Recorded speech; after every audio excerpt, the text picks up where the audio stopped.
Hello everybody and welcome back to the channel. I'm sorry I haven't uploaded for a while. I've been struggling on video ideas since there's no rugby going on. It's quite hard to do videos, but today I'm going to do a video or another rugby transfers video where I just go through. If you haven't watched the first episode, go watch it so you know what it's all about and what I think of those transfers. But basically what it is I go through a couple of transfers and rate them out of 10 and discuss why I rate them that number. So pretty easy to understand. Let's get straight into it then. Nadolo, Montpellier to Leicester, 6 out of 10. Now this is going to be a bit controversial, 6 out of 10, because he's a very good player and a lot of Leicester fans, I can already hear you saying, oh, he should be 10 out of 10.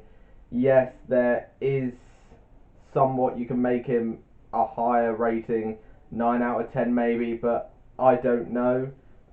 He's getting on a bit, Nadolo. He's a cracking player, don't get me wrong. He is a brilliant signing for Leicester, but he is getting on a bit, and I know I've seen other people say this, but they aren't really wrong. He is getting on a bit. He's in his 30s now, and he's not the force he used to be. He's not going to be the force he used to be.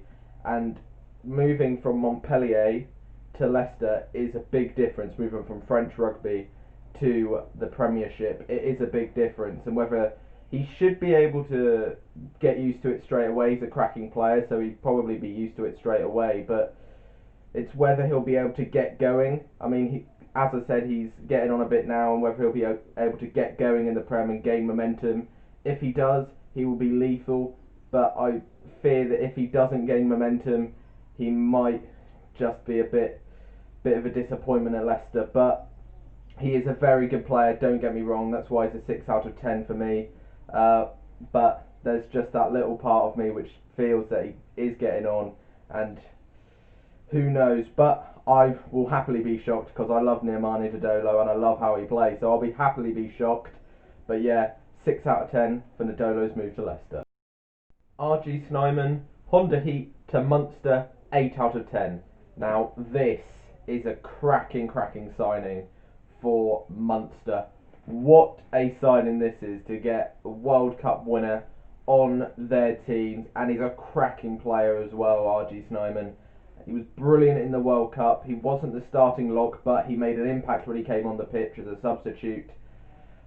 But my issue, I know he's a cracking player, but my issue is he hasn't been playing at a high level recently. I mean, of course, he's been playing for Honda Heat in Japan, and as much as it is a decent level, it's not at the level of some of the European leagues of the Pro 14.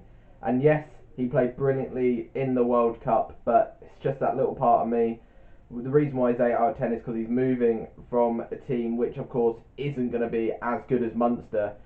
But, of course, he's a cracking player, so he will just fit into the team straight away. And I'm sure he'll be brilliant straight away because, of course, he is a World Cup winner and he was brilliant in the World Cup. But it's just that little inkling for me. But no doubt, brilliant signing for Munster, and he will make an impact. Because Munster have been needing a couple of those players just to push them onto the next level. They've been close in European competitions to getting to the next stage, getting into the final. They've been caught out in the semi-final so many times. Maybe RG Snyman could be that man to help take them to a European trophy. And it is a decent signing, and he is a cracking player, so you never know, he could be. So yeah, I am making RG Snyman's move from Honda Heat to Munster an 8 out of 10. Beale, Waratahs to Racing 92, 9 out of 10. This is a brilliant signing for Racing 92. Beale's a fantastic player, brilliant 15, and he's done brilliantly for Australia, and is a massive loss for the Waratahs because he's been one of their mainstays and one of their big players in their team, and of course a big player for Australia, and now they're losing him. But Australia Rugby's loss is Racing 92's gain, because they gain a fantastic player in the running game and the attacking game. And if you have a look at Racing 92's team now, with all the creative players they've got in that back line for next season, wow, if I manage to watch a Racing 92 game, I cannot wait for them to play, because honestly, that team is going to be fantastic. Curtly Beale's going to push them to another level in attack, in a creativity and dynamism, and yeah, fantastic player. He's already had a little bit of a stint in the Northern Hemisphere. Of course, he played for Wasps before, and he wasn't too bad when he played for Wasps, but of course he went back to Australia to play for Australia, but now he is back again, back in the Northern Hemisphere, and back to play his trade, and back to show how good he is. But again, issue, age, but yeah, I don't think it may not be too much of an issue on Curtly Beale's side, because if he's still got the legs in him, he will be fantastic. But yeah, that is obviously the only issue, the age. But of course, he's a fantastic player. So Racing 92 have got another brilliant creative genius on their hands, and it's a fantastic signing for them. And as I said, Australia's loss is Racing 92's gain with the creativity, and my word, that Racing 92 team is going to be dangerous. So I will make Curtly Beale's move from Waratahs to Racing 92 9 out of 10. Kyle Sinckler, Harlequins to Bristol, 10 out of 10.